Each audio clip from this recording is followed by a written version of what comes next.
द्विभुजं पद्महस्तकं सिन्दूराम्बरमाल्यं च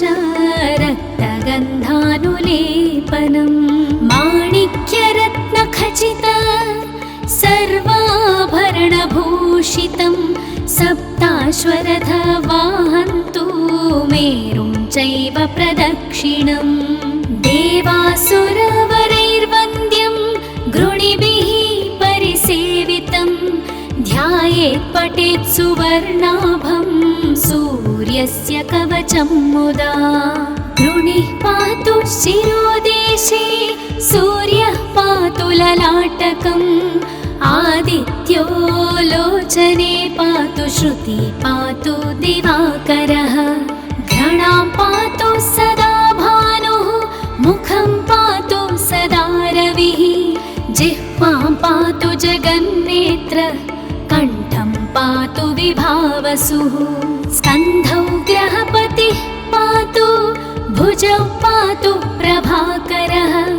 करावब्जकरः पातु हृदयं पातु नभोमणिः द्वादशात्मा कटिं पातु सविता पातु शक्तिनी ऊरु पातु सुरश्रेष्ठो जानुनी पातु भास्करः जङ्घे मे पातु मार्ताण्डो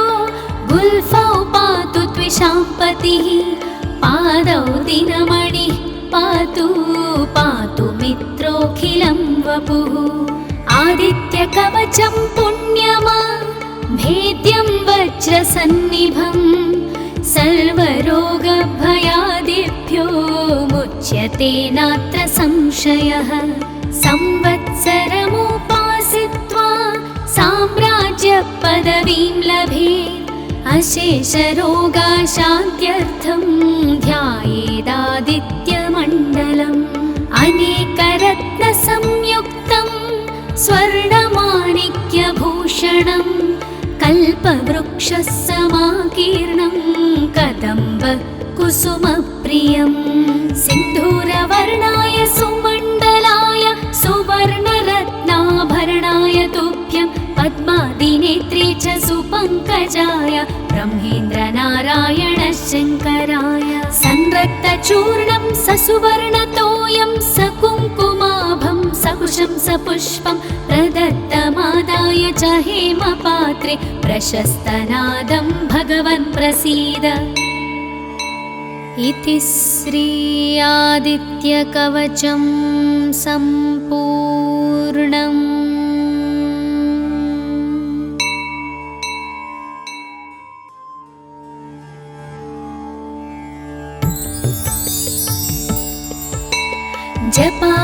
जपाकुसुमसङ्काशं द्विभुजं पद्महस्तकं सिन्दूराम्बरमाल्यं च रक्तगन्धानुलेपनं माणिक्यरत्नखचित सर्वाभरणभूषितं सप्ताश्वरथवाहन्तु मेरुं चैव प्रदक्षिणं देवासुरवरैर्वन्द्यं गृणिभिः परिसेवितं ध्यायेत् पठेत् सुवर्णाभं सूर्यस्य कवचं मुदा गृणिः पातु शिरोदेशे सूर्यः पातु ललाटकम् आदित्यो लोचने पातु श्रुति पातु दिवाकरः घ्राणां पातु सदा भानुः मुखं पातु सदा रविः जिह्वां पातु जगन्नेत्र कण्ठं पातु विभावसुः स्कन्धौ ग्रहपतिः पातु भुजौ पातु प्रभाकरः करावब्जकरः पातु हृदयं पातु नभोमणिः द्वादशात्मा कटिं पातु सविता पातु शक्तिनी ऊरु पातु सुरश्रेष्ठो जानुनी पातु भास्करः जङ्घे मे पातु मार्ताण्डो गुल्फौ पातु त्विषाम्पतिः पादौ दिनमणिः पातु पातु मित्रोऽखिलं वपुः आदित्यकवचं पुण्यमा वज्रसन्निभं सर्वरोगभयादिभ्यो मुच्यते नात्र संशयः। संवत्सरमुपासित्वा साम्राज्यपदवीं लभेत् अशेषरोगाशान्त्यर्थं ध्यायेदादित्यमण्डलम्। अनेकरत्नसंयुक्तं स्वर्णमाणिक्यभूषणं कल्पवृक्षसमाकीर्णं कदम्बकुसुमप्रियं। सिन्धूरवर्णाय सुमण्डलाय सुवर्णरत्नाभरणाय तुभ्यं पद्मादिनेत्रे च सुपङ्कजाय ब्रह्मेन्द्रनारायण शङ्कराय। संरक्तचूर्णं ससुवर्णतोयं सकुङ्कुमाभं सकुशं सपुष्पं प्रदत्तमादाय च हेमपात्रे प्रशस्तनादं भगवन् प्रसीद। इति श्री आदित्यकवचं सम्पूर्णम्।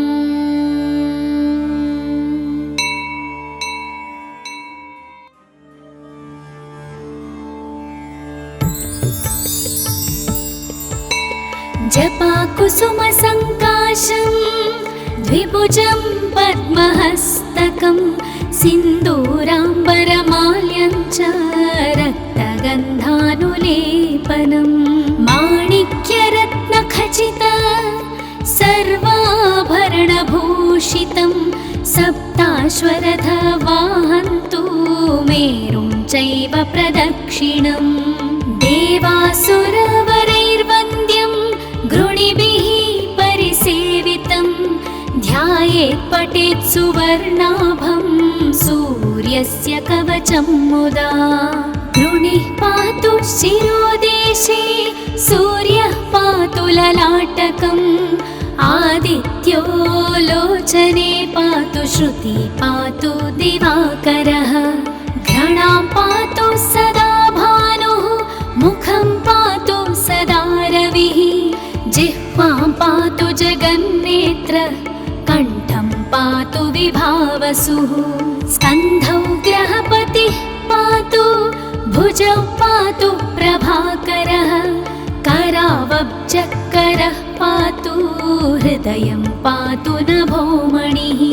द्वादशात्मा कटिं पातु सविता पातु शक्तिनी ऊरू पातु सुरश्रेष्ठो जानुनी पातु भास्करः। जङ्घे मे पातु मार्ताण्डो गुल्फौ पातु त्विषाम्पतिः पादौ दिनमणिः पातु पातु मित्रोऽखिलं वपुः। आदित्यकवचं पुण्यमा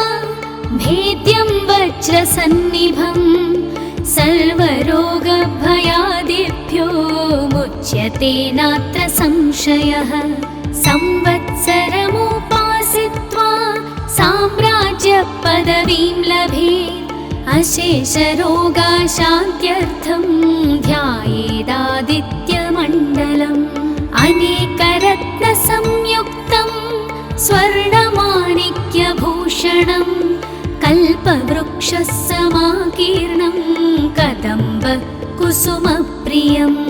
सिन्धूरवर्णाय सुमण्डलाय सुवर्णरत्नाभरणाय तुभ्यं पद्मादिनेत्रे च सुपङ्कजाय ब्रह्मेन्द्रनारायण शङ्कराय। संरक्तचूर्णं ससुवर्णतोयं सकुङ्कुमाभं सकुशं सपुष्पं प्रदत्तमादाय च हेमपात्रे प्रशस्तनादं भगवन् प्रसीद। इति श्री आदित्यकवचं सम्पूर्णम्।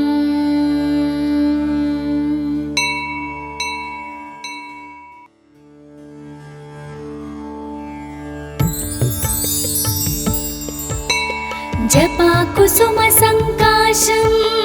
द्विभुजं पद्महस्तकं सिन्दूराम्बरमाल्यं च रक्तगन्धानुलेपनं माणिक्यरत्नखचित सर्वाभरणभूषितं सप्ताश्वरथवाहन्तु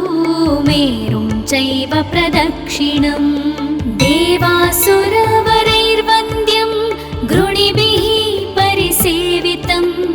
ध्यायेत् पठेत् सुवर्णाभं सूर्यस्य कवचं मुदा गृणिः पातु शिरोदेशे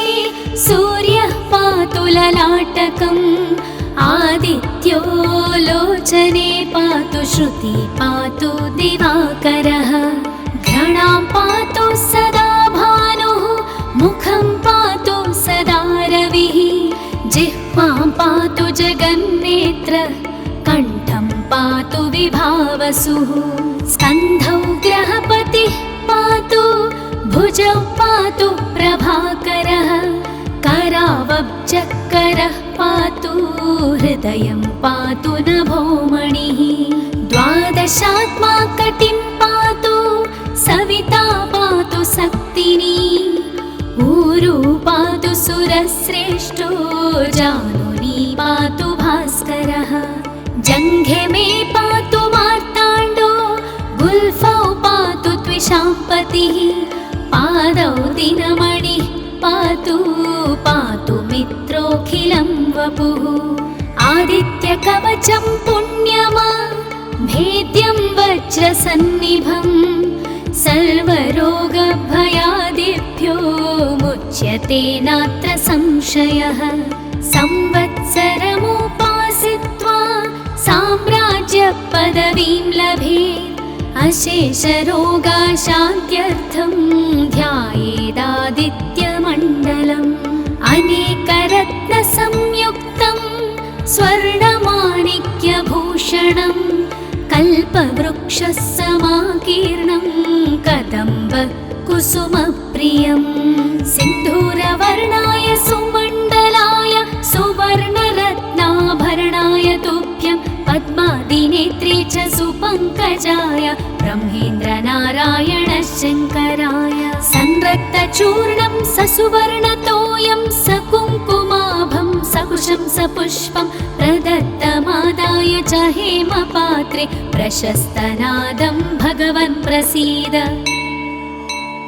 इति श्री आदित्यकवचं सम्पूर्णम्।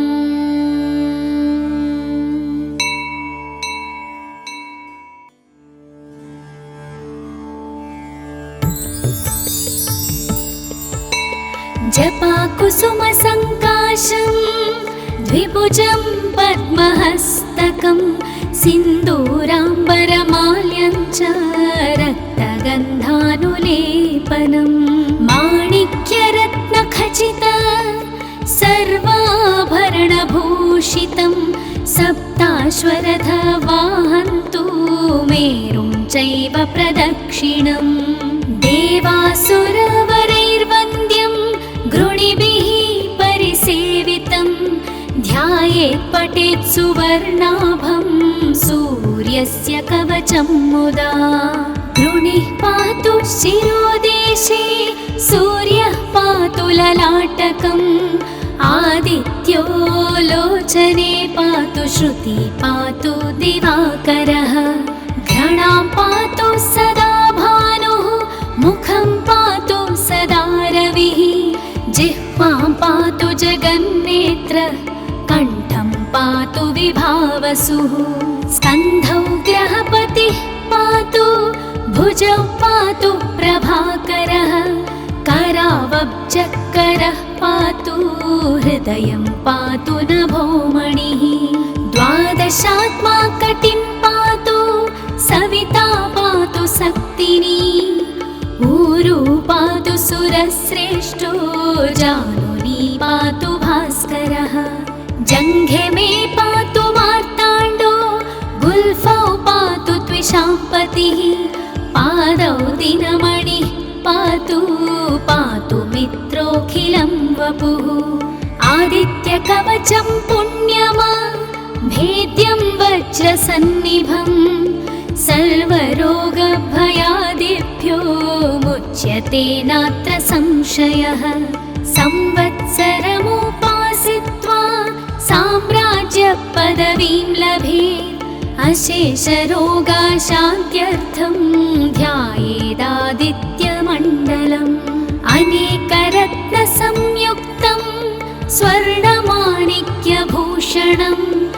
कल्पवृक्षः समाकीर्णं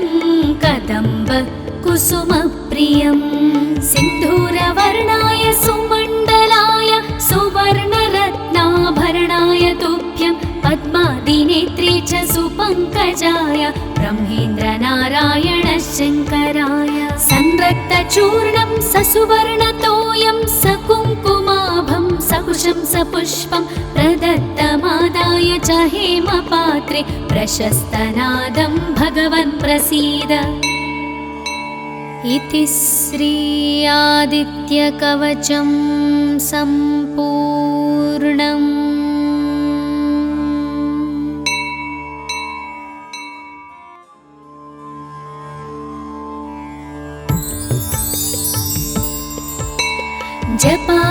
जपाकुसुमसङ्काशं द्विभुजं पद्महस्तकं सिन्दूराम्बरमाल्यं च रक्तगन्धानुलेपनं माणिक्यरत्नखचित सर्वाभरणभूषितं सप्ताश्वरथवाहन्तु मेरुं चैव प्रदक्षिणम् देवासुरवरैर्वन्द्यं गृणिभिः परिसेवितं ध्यायेत् पठेत् सुवर्णाभं सूर्यस्य कवचं मुदा गृणिः पातु शिरोदेशे सूर्यः पातु ललाटकम् आदित्यो लोचने पातु श्रुति पातु दिवाकरः घ्राणां पातु सदा भानुः मुखं पातु सदा रविः जिह्वां पातु जगन्नेत्र कण्ठं पातु विभावसुः स्कन्धौ ग्रहपतिः पातु भुजौ पातु प्रभाकरः करावब्जकरः पातु हृदयं पातु नभोमणिः द्वादशात्मा कटिं पातु सविता पातु सक्तिनी ऊरू पातु सुरश्रेष्ठो जानुनी पातु भास्करः जङ्घे मे पातु मार्ताण्डो गुल्फौ पातु त्विषाम्पतिः पादौ दिनमणिः पातु पातु मित्रोऽखिलं वपुः आदित्यकवचं पुण्यमा भेद्यं वज्रसन्निभं सर्वरोगभयादिभ्यो मुच्यते नात्र संशयः संवत्सरमुपासित्वा साम्राज्यपदवीं लभेत् अशेषरोगाशान्त्यर्थं ध्यायेदादित्यमण्डलम् अनेकरत्नसंयुक्तं स्वर्णमाणिक्यभूषणं कल्पवृक्षः समाकीर्णं कदम्ब कुसुमप्रियं सिन्धूरवर्णाय सुमण्डलाय सुवर्णरत्नाभरणाय तुभ्यं पद्मादिनेत्रे च सुपङ्कजाय ब्रह्मेन्द्रनारायण शङ्कराय संरक्तचूर्णं ससुवर्णतोयं सकुङ्कुमाभं सकुशं सपुष्पं प्रदत्तमादाय च हेमपात्रे प्रशस्तनादं भगवन् प्रसीद। इति श्री आदित्यकवचं सम्पूर्णम्।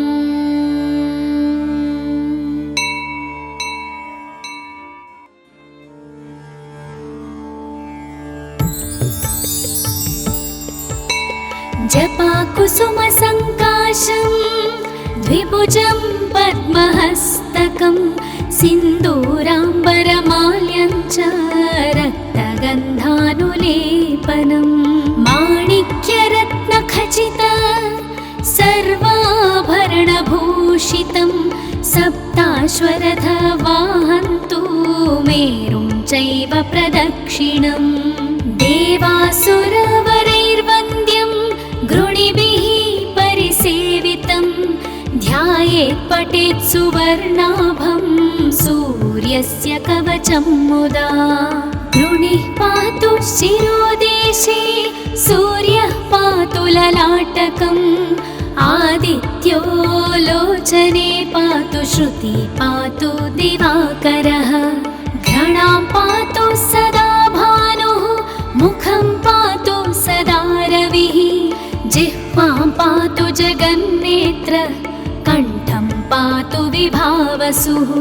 स्कन्धौ ग्रहपतिः पातु भुजौ पातु प्रभाकरः करावब्जकरः पातु हृदयं पातु नभोमणिः द्वादशात्मा कटिं पातु सविता पातु शक्तिनी ऊरू पातु सुरश्रेष्ठो जानुनी पातु भास्करः जङ्घे मे पातु मार्ताण्डो गुल्फौ पातु त्विषाम्पतिः पादौ दिनमणिः पातु पातु मित्रोऽखिलं वपुः आदित्यकवचं पुण्यमा भेद्यं वज्रसन्निभं सर्वरोगभयादिभ्यो मुच्यते नात्र संशयः संवत्सरमुपासित्वा साम्राज्यपदवीं लभेत् अशेषरोगाशान्त्यर्थं ध्यायेदादित्यमण्डलम् अनेकरत्नसंयुक्तं स्वर्णमाणिक्यभूषणं कल्पवृक्षसमाकीर्णं कदम्ब कुसुमप्रियं सिन्धूरवर्णाय सुमण्डलाय सुवर्णरत्नाभरणाय तुभ्यं पद्मादिनेत्रे च सुपङ्कजाय ब्रह्मेन्द्रनारायण शङ्कराय संरक्तचूर्णं ससुवर्णतोयं सकुङ्कुमाभं सकुशं सपुष्पं प्रदत्तमादाय च हेमपात्रे प्रशस्तनादं भगवन् प्रसीद इति श्री आदित्यकवचं सम्पूर्णम्।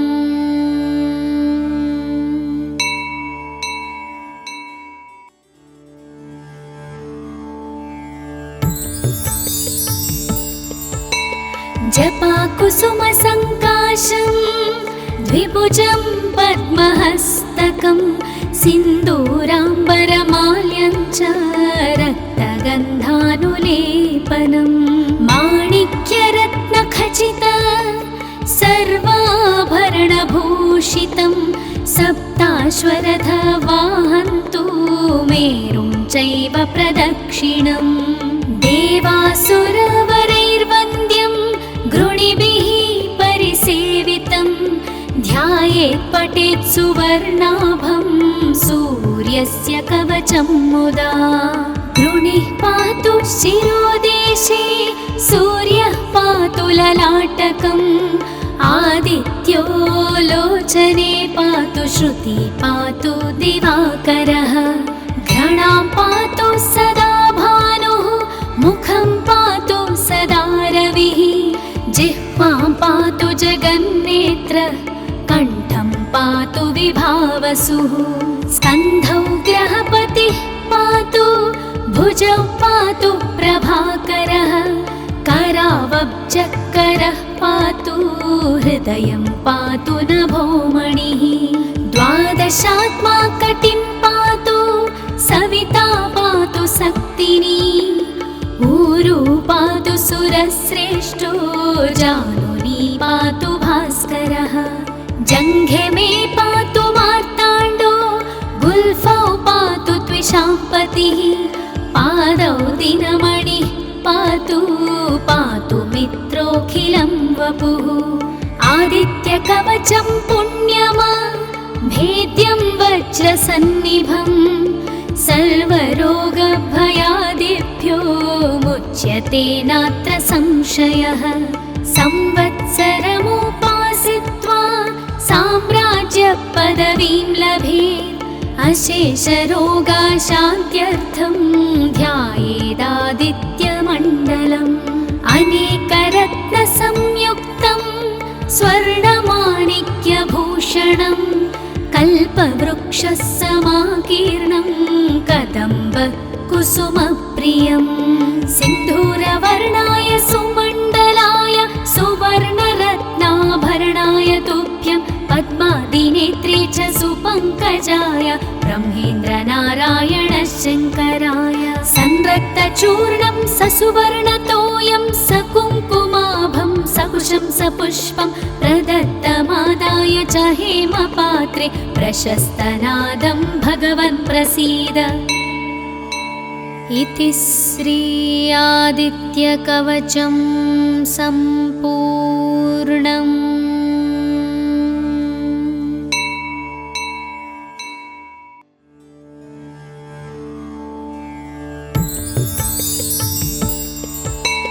जपाकुसुमसङ्काशं द्विभुजं पद्महस्तकं सिन्दूराम्बरमाल्यं च रक्तगन्धानुलेपनं माणिक्यरत्नखचित सर्वाभरणभूषितं सप्ताश्वरथवाहन्तु मेरुं चैव प्रदक्षिणम् देवासुरवरैर्वन्द्यं गृणिभिः परिसेवितं ध्यायेत् पठेत् सुवर्णाभं सूर्यस्य कवचं मुदा। गृणिः पातु शिरोदेशे सूर्यः पातु ललाटकम् आदित्यो लोचने पातु श्रुति पातु दिवाकरः घ्राणां पातु सदा भानुः मुखं पातु सदा रविः जिह्वां पातु जगन्नेत्र कण्ठं पातु विभावसुः स्कन्धौ ग्रहपतिः पातु भुजौ पातु प्रभाकरः करावब्जकरः पातु हृदयं पातु नभोमणिः द्वादशात्मा कटिं पातु सविता पातु सक्तिनी ऊरु पातु सुरश्रेष्ठो जानुनी पातु भास्करः जङ्घे मे पातु मार्ताण्डो गुल्फौ पातु त्विषाम्पतिः पादौ दिनमणिः पातु पातु मित्रोऽखिलं वपुः आदित्यकवचं पुण्यमा भेद्यं वज्रसन्निभं सर्वरोगभयादिभ्यो मुच्यते नात्र संशयः संवत्सरमुपासित्वा साम्राज्यपदवीं लभेत् अशेषरोगाशान्त्यर्थं ध्यायेदादित्यमण्डलम् अनेकरत्नसंयुक्तं स्वर्णमाणिक्यभूषणं कल्पवृक्षसमाकीर्णं कदम्ब कुसुमप्रियं सिन्धूरवर्णाय सुमण्डलाय सुवर्णरत्नाभरणाय तुभ्यं पद्मादिनेत्रे च सुपङ्कजाय ब्रह्मेन्द्रनारायण शङ्कराय संरक्तचूर्णं ससुवर्णतोयं सकुङ्कुमाभं सकुशं सपुष्पं प्रदत्तमादाय च हेमपात्रे प्रशस्तनादं भगवन् प्रसीद। इति श्री आदित्यकवचं सम्पूर्णम्।